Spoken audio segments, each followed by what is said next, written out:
Hello and welcome to my YouTube channel Tech mining.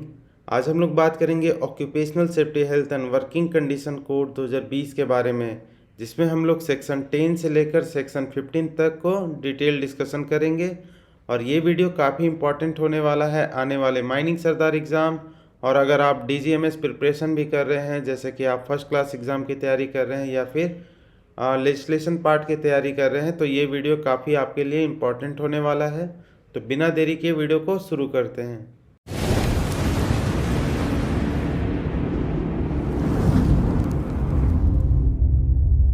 सबसे पहले बात करते हैं हम लोग section 10 notice of certain accident. इस सेक्शन में बताया गया है कि अगर किसी इस्टेब्लिशमेंट में कोई एक्सीडेंट होता है और वह एक्सीडेंट सीरियस नेचर का है तो उसका नोटिस देना कंपलसरी है। कौन कौन से एक्सीडेंट? पहला, अगर एक्सीडेंट में किसी व्यक्ति की डेथ हो जाती है, ठीक है, किसी व्यक्ति की अगर डेथ हो जाती है तो उस केस में आपको नोटिस देना है। दूसरा, अगर एक्सीडेंट में किसी पर्सन को बॉडी इंजरी होता है, ठीक है, किसी कारण से बॉडी इंजरी होता है और उसी इंजरी के कारण एक्सीडेंट के तुरंत बाद वो 48 घंटे या उससे ज़्यादा अगर ड्यूटी में काम नहीं कर पाता है, यानी कि अब्सेंट रहता है, प्रेजेंट नहीं होता है, तो उस केस में भी आपको नोटिस देना है। और तीसरा, एक्सीडेंट ऐसा नेचर का हो जो एप्रोप्रिएट गवर्नमेंट के द्वारा प्रिस्क्राइब किया गया है, तो ऐसे सिचुएशन में प्रिस्क्राइब्ड अथॉरिटी को नोटिस भेजना होगा। अगर एक्सीडेंट माइन में हुआ है तो सेक्शन 10 के अनुसार एम्प्लॉयर, ऑनर, एजेंट, मैनेजर, इनमें से जो संबंधित पर्सन है उसे प्रिस्क्राइब्ड मैनर और प्रिस्क्राइब्ड टाइम के अंदर एक्सीडेंट का नोटिस एप्रोप्रिएट अथॉरिटी को देना होगा। फैक्ट्री और डॉक वर्क से रिलेटेड अगर काम की अगर बात करें तो उस जगह पे नोटिस ऑफ एक्सीडेंट है सो एम्प्लॉयर या फिर मैनेजर को भेजना होगा। अगर हम लोग बात करें प्लांटेशन का या फिर बिल्डिंग वर्क या फिर construction work related to establishment, तो उस केस में एम्प्लॉयर को है सो नोटिस भेजना होगा, वो भी एप्रोप्रिएट अथॉरिटी को, और प्रिस्क्राइब मैनर में और प्रिस्क्राइब टाइम में है सो नोटिस ऑफ एक्सीडेंट है सो भेजना होगा एम्प्लॉयर को। अब हम लोग सेक्शन 10 के सब सेक्शन 2 को देखते हैं। अगर सब सेक्शन 1 की नोटिस किसी डेथ एक्सीडेंट से रिलेटेड है, ठीक है, सब सेक्शन 1 का नोटिस किसी डेथ एक्सीडेंट से रिलेटेड है, प्लांटेशन में या फिर किसी इस्टेब्लिशमेंट में जहाँ पे बिल्डिंग वर्क या अदर कंस्ट्रक्शन वर्क हो रहा है या फिर कोई अदर इस्टेब्लिशमेंट की यहाँ पे बात हो रही है, तो जो भी अथॉरिटी होंगे, ठीक है, जो भी कंसर्न अथॉरिटी है उसे एक्सीडेंट का इंक्वायरी करना होगा। और यह इंक्वायरी कब तक करना होगा? नोटिस रिसीव होने के 2 मंथ के अंदर। और अगर उस इस्टेब्लिशमेंट में कोई भी अथॉरिटी अवेलेबल नहीं होता है तो चीफ इंस्पेक्टर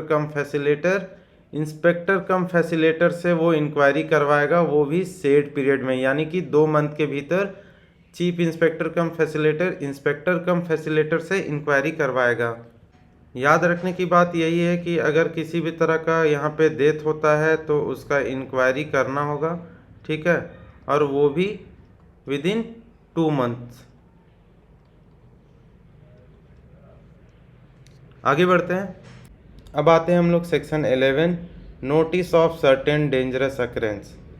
यहाँ एक इम्पॉर्टेंट डिफरेंस है। सेक्शन 10 में हम एक्सीडेंट की बात कर रहे थे, लेकिन सेक्शन 11 में बात हो रहा है डेंजरस अकरेंस का। अगर इस्टेब्लिशमेंट में डेंजरस अकरेंस होता है जो गवर्नमेंट द्वारा प्रिस्क्राइब्ड है तो एम्प्लॉयर को उसका नोटिस देना होगा, ठीक है। अगर इस्टेब्लिशमेंट में किसी भी तरह का डेंजरस अकरेंस है, ठीक है, जो कि कॉज कर सकता है बॉडी इंजरी या फिर डिसेबिलिटी या फिर किसी भी तरह का इंजरी वहाँ पे नहीं हो सकता है उस डेंजरस अकरेंस से, फिर भी एम्प्लॉयर को क्या करना होगा? नोटिस भेजना होगा एप्रोप्रिएट अथॉरिटी को, वो भी प्रिस्क्राइब फॉर्म में और with in such prescribe time में, जो कि एप्रोप्रिएट गवर्नमेंट के द्वारा तय किया जाएगा। एग्जाम्पल के तौर पे मान लीजिए अगर अंडरग्राउंड माइन में कोई बहुत सीरियस डेंजरस इंसिडेंट हुआ लेकिन फॉर्चुनेटली किसी वर्कर को इंजरी नहीं हुआ, ठीक है।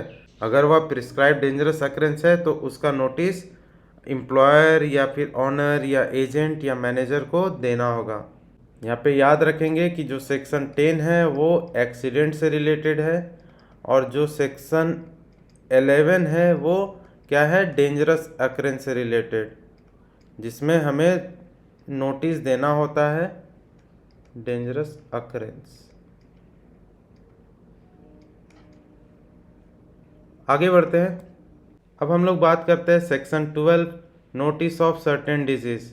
अगर किसी वर्कर को जो कि इस्टेब्लिशमेंट में काम करता है, अगर वो किसी भी थर्ड शेड्यूल के स्पेसिफाइड डिजीज़ के कांटेक्ट में आता है तो जो एम्प्लॉयर होंगे इस्टेब्लिशमेंट के, उनको नोटिस भेजना होगा, वो भी एप्रोप्रिएट अथॉरिटी को प्रिस्क्राइब फॉर्म में और विद इन प्रिस्क्राइब टाइम, जो कि एप्रोप्रिएट गवर्नमेंट के द्वारा तय किया जाता है।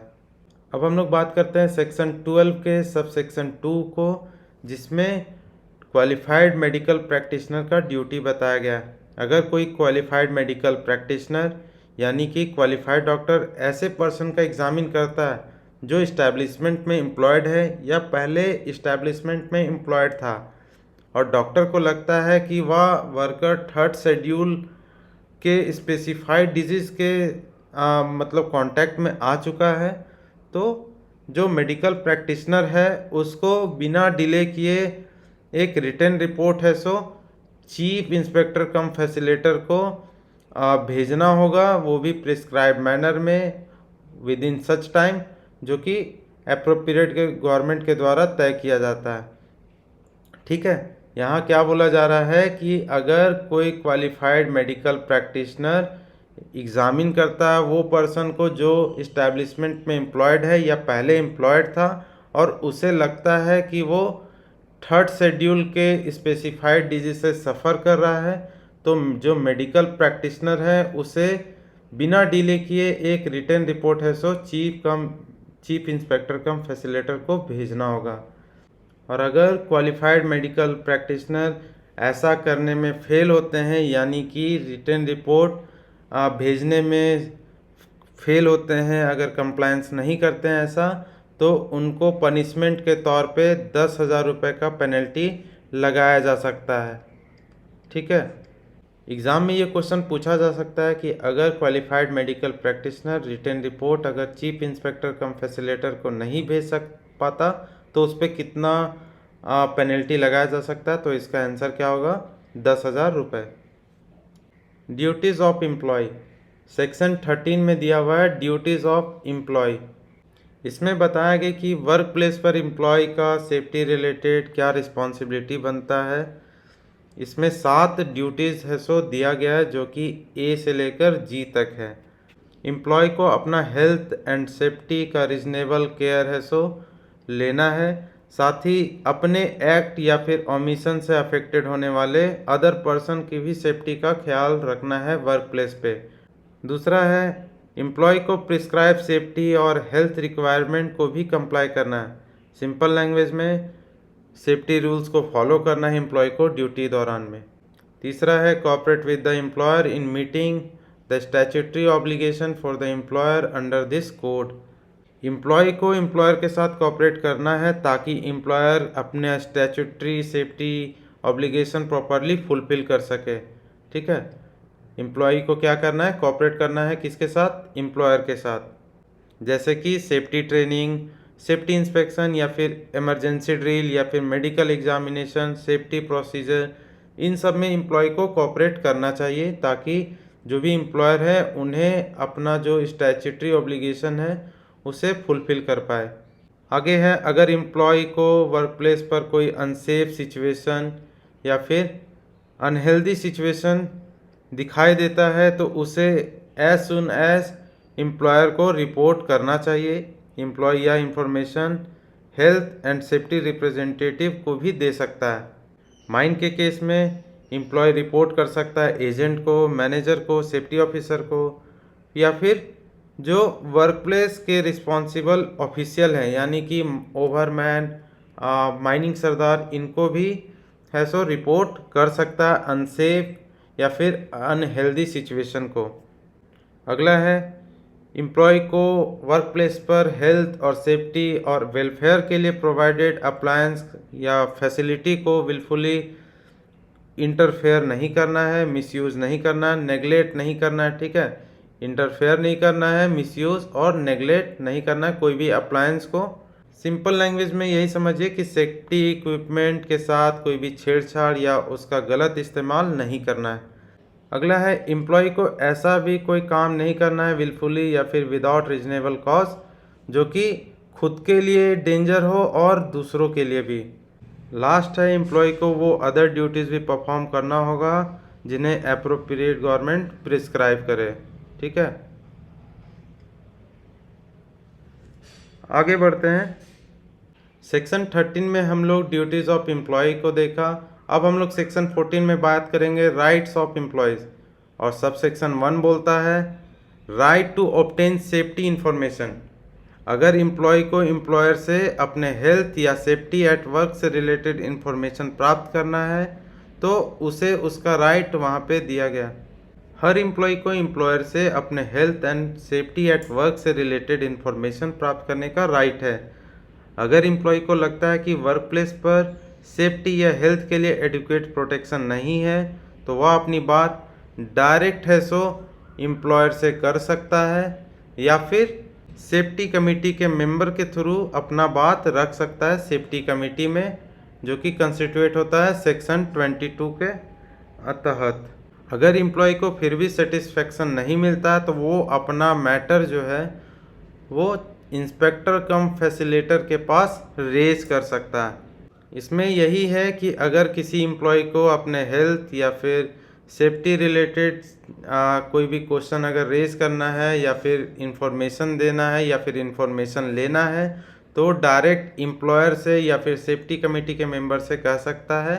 अगर वो फिर भी सेटिस्फाइड नहीं होता है तो वो डायरेक्ट अपना वॉइस इंस्पेक्टर कम फैसिलेटर के पास रेज कर सकता है। अब हम लोग सब सेक्शन 2 को देखते हैं। यह सब सेक्शन बहुत ही इम्पॉर्टेंट है। अगर एम्प्लॉय को रीजनेबल एप्रेजन है यानी कि चिंता है कि इमिनेंट सीरियस पर्सनल इंजरी हो सकती। इमिनेंट कहने का मतलब है कि ऐसा खतरा जो कि बहुत ही निकट है, तो इमिनेंट सीरियस पर्सनल इंजरी हो सकता है या फिर डेथ का इमिनेंट डेंजर हो या फिर हेल्थ के लिए इमिनेंट डेंजर है, ठीक है। डेथ के लिए या फिर ये हेल्थ के लिए या फिर सीरियस पर्सनल इंजरी के लिए अगर इमिनेंट डेंजर अगर किसी एम्प्लॉय को लगता है या फिर उसको ऐसा चिंता है तो एम्प्लॉय इस मैटर को एम्प्लॉयर या सेफ्टी कमेटी को बता सकता है और साइमल्टेनियसली इंस्पेक्टर कम फैसिलेटर को भी बता सकता है। सब सेक्शन 1 में हम लोग देखे थे कि जो एम्प्लॉय है उनके पास ये राइट है कि अगर किसी भी तरह का उनको सेफ्टी इंफॉर्मेशन चाहिए या फिर हेल्थ से रिलेटेड इंफॉर्मेशन चाहिए तो वो डायरेक्ट एम्प्लॉयर को बता सकता है, इंफॉर्मेशन ले सकता है या फिर सेफ्टी कमेटी के थ्रू वो इंफॉर्मेशन ले सकता है, या अगर उसे सेटिस्फेक्शन फिर भी नहीं मिलती है तो वो अपना वॉइस इंस्पेक्टर कम फैसिलेटर के पास रेज कर सकता है। लेकिन सब सेक्शन 2 में यहाँ पे अगर एम्प्लॉय को रीजनेबल चिंता है या प्रेजन है कि इमिनेंट सीरियस पर्सनल इंजरी हो सकती है या फिर डेथ या फिर किसी भी तरह का इमिनेंट डेंजर है हेल्थ के साथ, तो एम्प्लॉय इस मैटर को एम्प्लॉयर या सेफ्टी कमेटी को बता सकता है और साइमल्टेनियसली नोटिस जो है वो इंस्पेक्टर कम फैसिलेटर को भी दे सकता है। यहाँ एक वर्ड इम्पॉर्टेंट है साइमल्टेनियसली, मतलब दोनों पार्टी को यानी कि एम्प्लॉयर और सेफ्टी कमेटी उसके साथ साथ इंस्पेक्टर कम फैसिलेटर को एक ही साथ में वो इंफॉर्मेशन या नोटिस जो है वो भेज सकता है। अब हम लोग सब सेक्शन 3 को देखते हैं। अगर एम्प्लॉयर या कंसर्न एम्प्लॉय को लगता है कि वास्तव में इमिनेंट डेंजर एग्जिस्ट करता है, ठीक है, existence of such imminent danger, तो जो एक्शन लिया गया है उसकी रिपोर्ट फोर्थविथ है सो इंस्पेक्टर कम फैसिलेटर को भेजना होगा। क्या बोला गया है इसमें कि अगर एम्प्लॉयर या कंसर्न एम्प्लॉय को लगता है कि वास्तव में इमिनेंट डेंजर है सो एग्जिस्ट करता है तो फर्स्ट इमीडिएट रिमीडियल एक्शन लेना होगा। क्या करना होगा? इमीडिएट एक्शन है सो लेना होगा और जो एक्शन लिया गया उसका रिपोर्ट तुरंत फोर्थविथ है सो इंस्पेक्टर कम फैसिलेटर को भेजना होगा, वो भी प्रिस्क्राइब मैनर में। सिंपल से आप ये समझ सकते हैं कि डेंजर है सो इमिनेंट डेंजर है सो अगर कंफर्म है, एग्जिस्ट करता है, तो आपको इमीडिएट एक्शन लेना होगा। और उसका जो रिपोर्ट है, रिपोर्ट जो है वो चीज़ आपको इंस्पेक्टर कम फैसिलेटर को जो है भेजना होगा, वो भी प्रिस्क्राइब मैनर में, जो कि तय करेगा एप्रोप्रिएट गवर्नमेंट। अब हम लोग सेक्शन 4 को देखते हैं। अब मान लीजिए एम्प्लॉय कहता है सर यहाँ इमिनेंट डेंजर है, लेकिन एम्प्लॉयर कहता है नहीं, ऐसा कोई भी तरह का इमिनेंट डेंजर यहाँ पे एग्जिस्ट नहीं करता है। तो एम्प्लॉयर इस मैटर को सिंपली इग्नोर नहीं कर सकता, उसे उस मैटर को फोर्थविथ इंस्पेक्टर कम फैसिलेटर के पास रेफर करना होगा और इंस्पेक्टर कम फैसिलेटर का decision regarding existence of imminent danger final होगा। ठीक है, अगर एम्प्लॉय को लगता है कि यहाँ पे इमिनेंट डेंजर है सो एग्जिस्ट करता है इस वर्क प्लेस पे, लेकिन एम्प्लॉयर को ये डेंजर नहीं लगता है, तो इसे एम्प्लॉयर को इग्नोर नहीं करना है, उसे फोर्थविथ इस मैटर को इंस्पेक्टर कम फैसिलेटर के पास ले जाना होगा और जो फाइनल डिसीजन है regarding existence of such imminent danger वो फाइनल होगा। किसके द्वारा फैसला किया जाएगा? इंस्पेक्टर कम फैसिलेटर के द्वारा। अब लास्ट है section 15, duty not to interfere with और मिसयूज थिंग्स। ठीक है, ये लास्ट है हमारा आज के वीडियो का। इसमें कहा गया है कि कोई भी पर्सन इंटेंशनली या फिर लापरवाही से कोई भी ऐसी चीज़ों में इंटरफेयर या फिर डैमेज नहीं करेगा या मिसयूज़ नहीं करेगा जो वर्क प्लेस पर हेल्थ, सेफ्टी और वेलफेयर के लिए प्रोवाइड किया गया है। एग्जाम्पल के तौर पे अगर किसी मशीन में सेफ्टी गार्ड या सेफ्टी डिवाइस लगा हुआ है और कोई पर्सन उसे जानबूझकर रिमूव या डैमेज या मिसयूज़ करता है तो यह प्रोहिबिटेड कंडक्ट हो सकता है। ठीक है, तो इस वीडियो में हम लोगों ने सेक्शन 10 से लेकर सेक्शन 15 तक को डिस्कस किया और आसान भाषा में इसे समझने का कोशिश किया। आशा करता हूँ कि आपको ये वीडियो काफ़ी समझ में आया होगा और आपको ये वीडियो पसंद भी आएगा। मिलते हैं नए वीडियो के साथ, तब तक के लिए धन्यवाद।